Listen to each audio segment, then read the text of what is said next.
light is essentially food in some way. So light is feeding us, or we're being starved from it. Oh, it's absolutely, it's not just nourishing to us. It is our number one food. It's a nutrient source. It is our number one nutrient. Actually, if you get a lot of sunlight in the summer, like 3-4 hours of sunlight a day, shirts off, you'll find you're less hungry. And this is exactly what happened in Maui. I was in the sun at the beach all day. You don't need to eat as much heavy, dense foods. You have some coconut water and some fruit, and you're good. Yeah. The sun can actually satisfy like up to 70% of your caloric needs. What do you make of these people that just sun gaze? The sun gazers, even the breatharians, where they're not eating food. There's studies and data on people that haven't eaten meals in years, which I'm like, how is that even possible? But they're transcending biology in a way. Have you heard of this? What do you make of that? Yeah. Actually, I was studying astrogeomancy in Ecuador recently with, it was a course Stephen Young set up, and Samuel Lee was there doing his own course. It was really fascinating. We were on the sacred land, and when we were there was a woman named Satya who was there as a friend of mine, and she did just this. She did a sun gazing kind of experiment where she started out with 1 minute and increased to like 40 minutes from sunrise of over a period of, I think, weeks and maybe months, to where she could sit there and stare at the sun for like over half an hour. And I met this woman. She's not blind or anything or damaged. She's like so aware, such a conscious being. And so I believe, what I believe is that we're a lot more powerful than we think we are. We're programmed to think that we need to eat food all the time. Yeah. And that's like with fasting. It's also a fascinating thing with fasting. Like I just did a 48-hour fast. I used to be really scared of this, and I just did this for the first time ever. And it's so fascinating how conditioned we are to constantly put things in our mouth, to eat and snack all the time. And we don't really need it all the time. We eventually need it, right? But we can go long periods of time without digesting anything. And if we have light, if we're getting lots of light, we can go even longer. So the sun gazing and the light eater cults, where they just drink water and get sunlight for like weeks. That's a recognition of this innate light technology we have in our bodies, and also an acceptance of the absolute, and like a complete like detachment from like the worldly, the mortal coil and the worldly needs. I need to eat things, I need to sleep. It's like, no, I'm completely infinite. I can produce all my own energy as long as I'm living in alignment with the way I'm designed to live, by the divine. And light is like the biggest component of it. What do you mean by moral coil? Mortal coil. Oh, mortal coil. Okay, well, so like just the trappings our of moral life. desires, desires for food and just mortal things, sex, love, I can attest to what you're saying. Like when we were in Maui and we were just going to the beach, I don't think I ate till like 2:00 in the afternoon. But it wasn't like I was trying to intermittent fast and track my macros with my CGM. I was just enjoying the beach and being in salt water and being in the sun. And yeah, people are probably thinking like, well, I don't have a beach, or, I don't have sun. Everybody's got sun. Even if the clouds are covering New York City, somebody can still walk in the street and just be there. The sun's still penetrating, right? It's still coming through the clouds. Yes, we're still getting that. I mean, it's not direct sun, but we're still getting some benefit. Absolutely. The sun has this wide spectrum, and water begins to absorb light at 980 nanometers, which is in the middle of near infrared, but the light absorption is still poor. Once you get into mid and far infrared, you have 100% absorption of those wavelengths. So those wavelengths are not getting through the clouds, but guess what is getting through the clouds?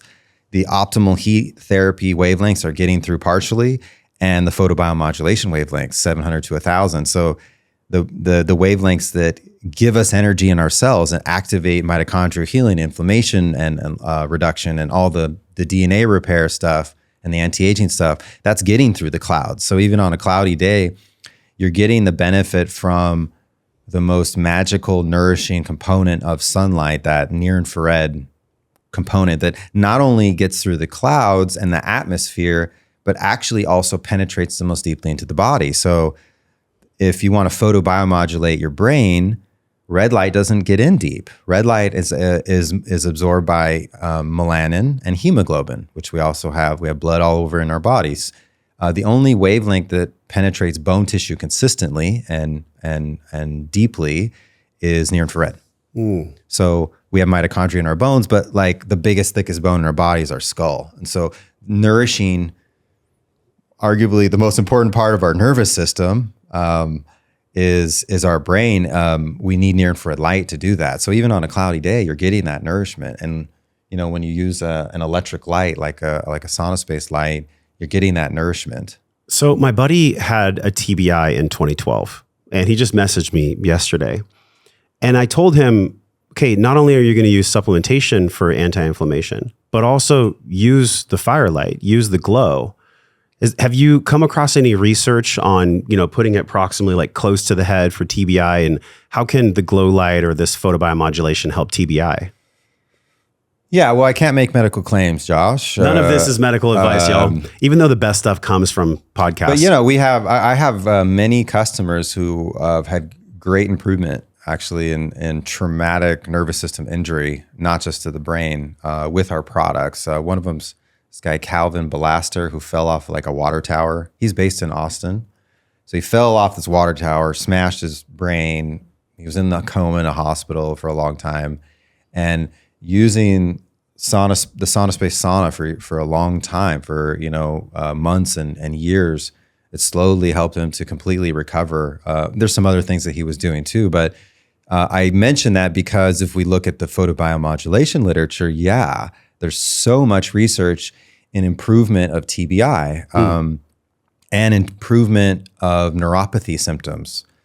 So when you have a TBI, you have damage to your nerve cells and your nervous system somewhere, and then in the brain, you've had this impact, and there's literally the cells are damaged.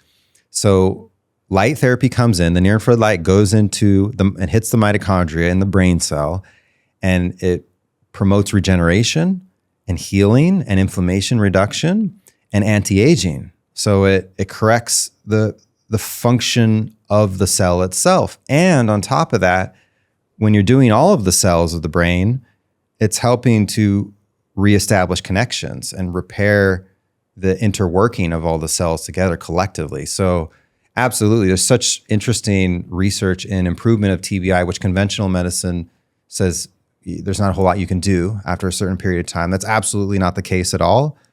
But we need to use tools that are aligned with human biology, and light therapy is a really powerful one. So it's not just TBI, but also recovery from stroke, which is the same thing. It's damage to the brain.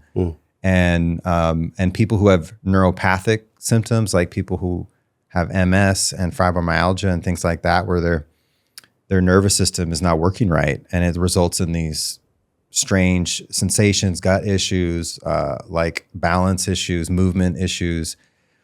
People are seeing amazing results from that using photobiomodulation, and also with our products, which include photobiomodulation. I would also mention, though, that heat has its own role.